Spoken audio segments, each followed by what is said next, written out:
Nighttime sounds of crickets. Urgency. 40 years. For 4 decades, a shadowy figure known as the Golden State Killer terrorized California, slipping through the fingers of the law time and again.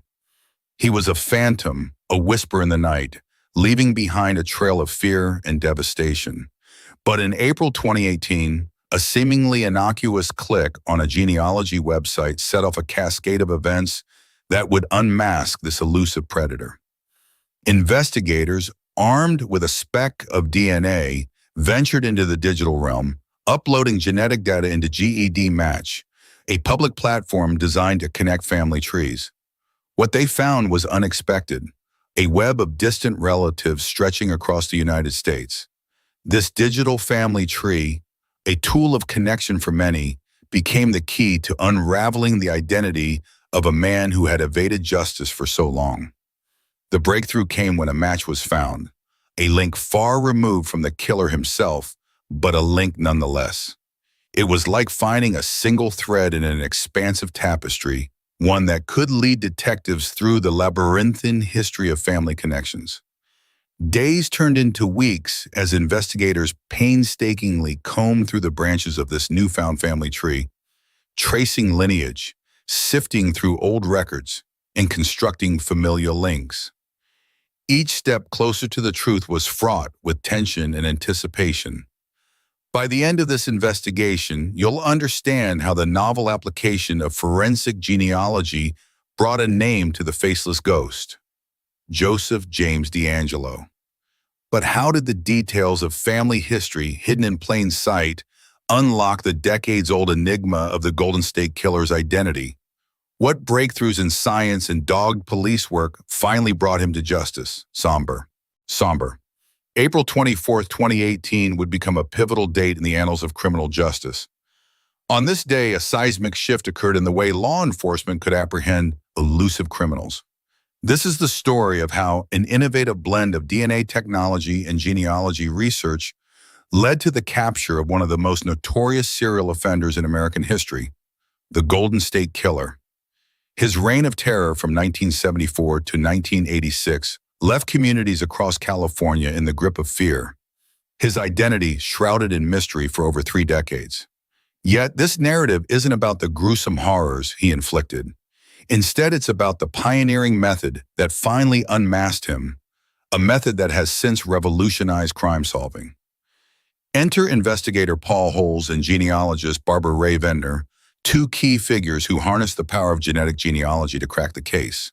It was through painstaking research and the innovative use of a public genealogy database that they managed to trace the DNA from crime scenes back to a distant relative of the suspect.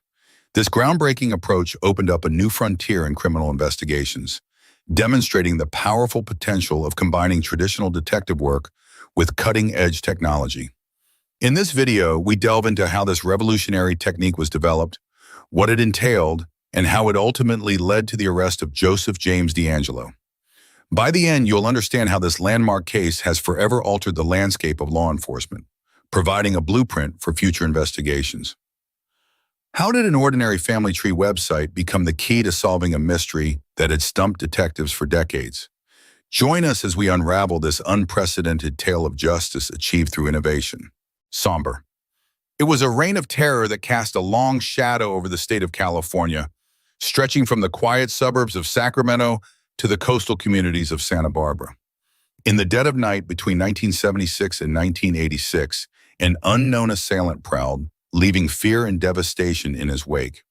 The perpetrator, known by various aliases, the East Area Rapist, the original Night Stalker, and eventually the Golden State Killer, committed a staggering string of at least 13 murders, over 50 rapes, and more than 100 burglaries. These crimes were not random acts of violence. They were meticulously planned and executed with chilling precision. The nightmare began in the summer of 1990 in the seemingly peaceful neighborhoods of Sacramento County. Residents were on edge as reports of a serial rapist began to surface. His patterns were both unnervingly consistent and terrifyingly unpredictable. Often he would stake out his victims for days, learning their routines and identifying weaknesses. He would then break into their homes under the cover of darkness, binding his victims and often separating couples, forcing them to endure horrific acts of violence and humiliation. The psychological impact on the communities was profound. Urgency. People began to fear the night, installing extra locks, reinforcing windows, and even sleeping in shifts, hoping to catch a glimpse of the phantom. The local law enforcement agencies, despite their best efforts, found themselves at a loss. The technology of the time offered little help. DNA testing was not yet available, and investigators were left piecing together clues from witness testimonies and the scarce evidence left at crime scenes, primarily footprints and the occasional fiber. By the early 1980s, the attacks grew more sporadic, but no less brutal. The killer expanded his hunting grounds to Southern California, leaving a trail of devastation as he went. Despite the involvement of the FBI and a multi-jurisdictional task force, the killer's ability to evade capture only added to his terrifying mystique.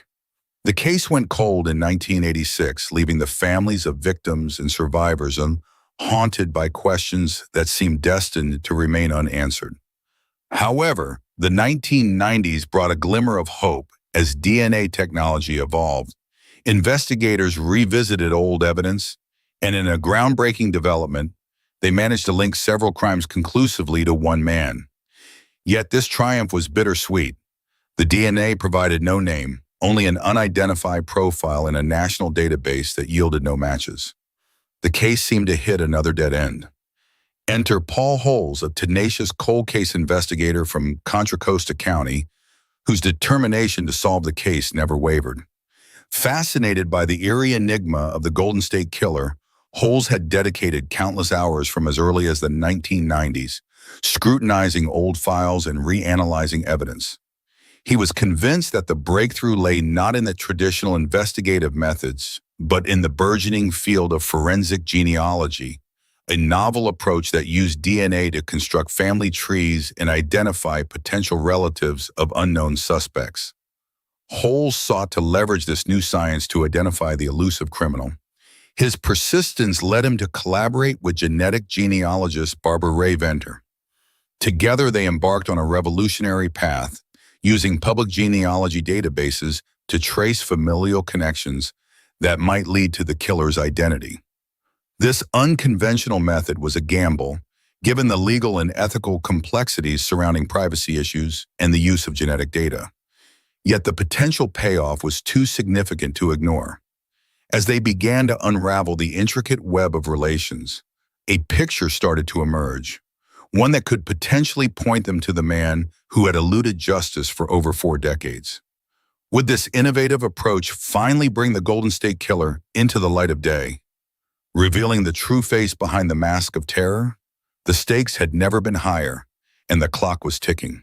In January 2018, an innovative partnership was forged between Paul Holes, a seasoned investigator with the Contra Costa County District Attorney's Office, and Barbara Rae-Venter, a genetic genealogist renowned for her role in cracking the Lisa Jensen case using cutting-edge DNA analysis.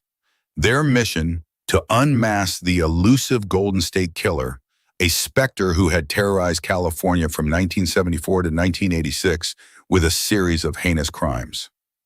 The cornerstone of their strategy was a bold, untested method. They intended to upload DNA evidence from the crime scenes to GED Match, a public genealogy database. GED Match offered users the ability to upload their genetic profiles to discover familial connections, a tool primarily used for tracing ancestry but now poised to aid in criminal investigations. The DNA in question had been meticulously preserved over the decades, extracted from crime scenes that ranged from Sacramento to Santa Barbara, and held the key to identifying a suspect.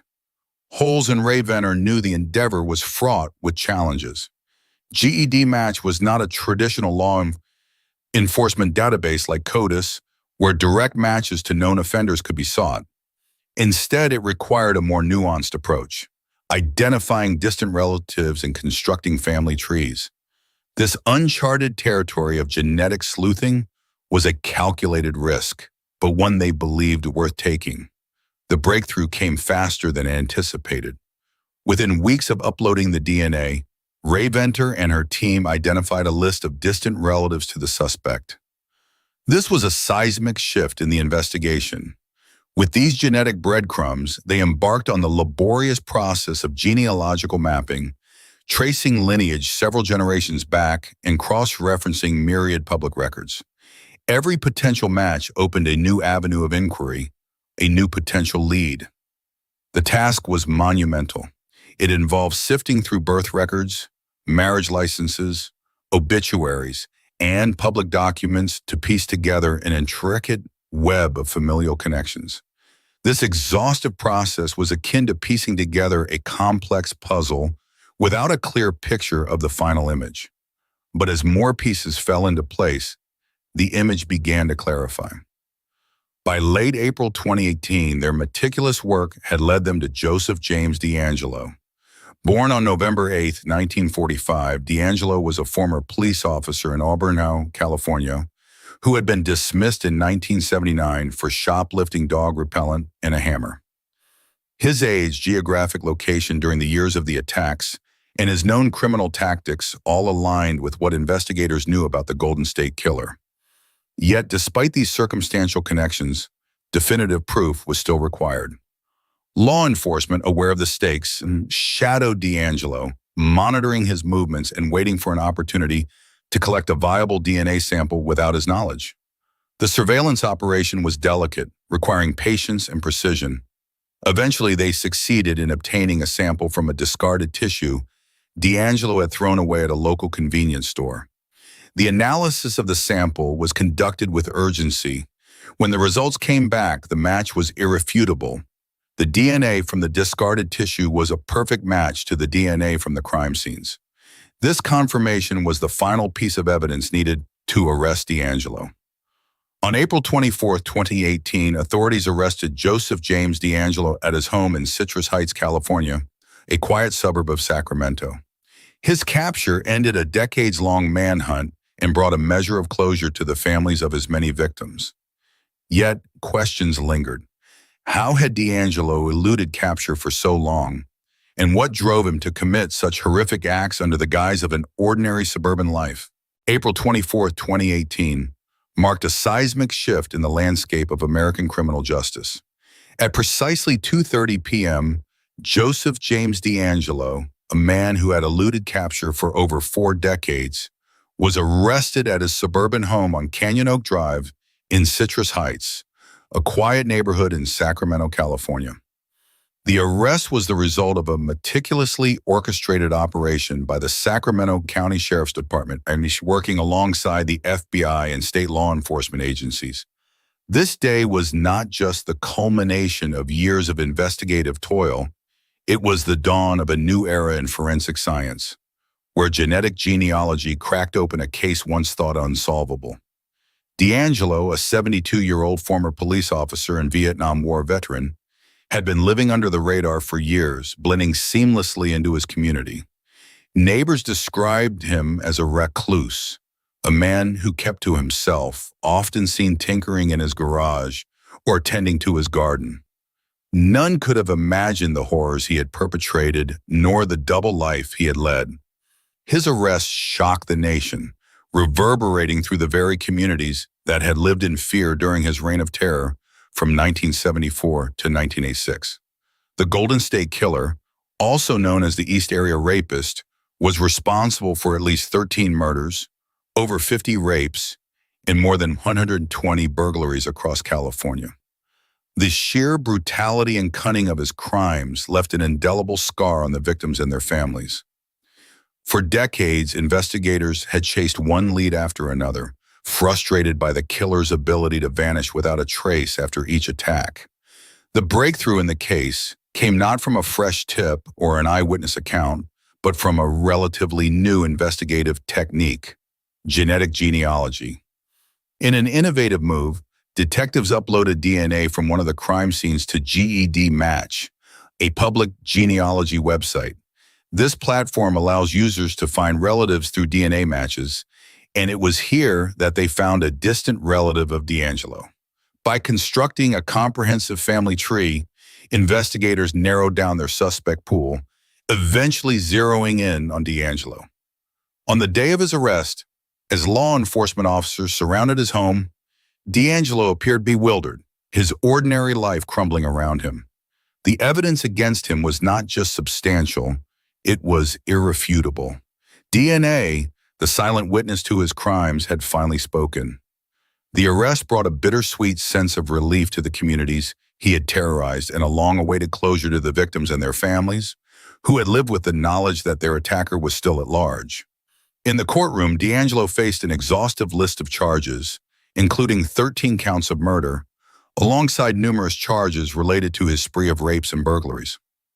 The prosecutorial team, armed with DNA evidence and D'Angelo's own admissions, presented a case that was both compelling and damning. Initially, D'Angelo pled not guilty, setting the stage for what many anticipated would be a lengthy and emotionally taxing trial. However, in a stunning turn of events, on June 29, 2020, D'Angelo changed his plea to guilty. This pivotal moment was part of a plea deal that saw him admit to all known crimes attributed to him in exchange for a life sentence without the possibility of parole, thereby avoiding the death penalty. As part of the agreement, D'Angelo provided chilling details of his crimes, filling in the gaps that had haunted investigators for years. This guilty plea was not just a legal formality, it was a profound moment of reckoning. In a packed courtroom, victims and their families sat, many in tears, as D'Angelo admitted to the terror he had inflicted upon them. His admissions were cataloged in meticulous detail, offering a grim testament to the calculated brutality of his actions. The aftermath of D'Angelo's arrest and subsequent conviction has had far-reaching implications beyond the immediate closure it provided.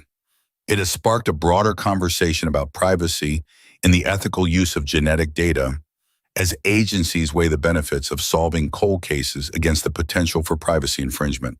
For the victims and their families, D'Angelo's arrest and conviction brought a measure of peace, yet the scars he left behind remain. The communities he targeted have slowly begun to heal, but the shadow of the Golden State Killer's crimes will linger long in the collective memory. Nevertheless, his capture and conviction demonstrate the power of persistence and innovation in the pursuit of justice, offering hope to those still waiting for answers in other unsolved cases.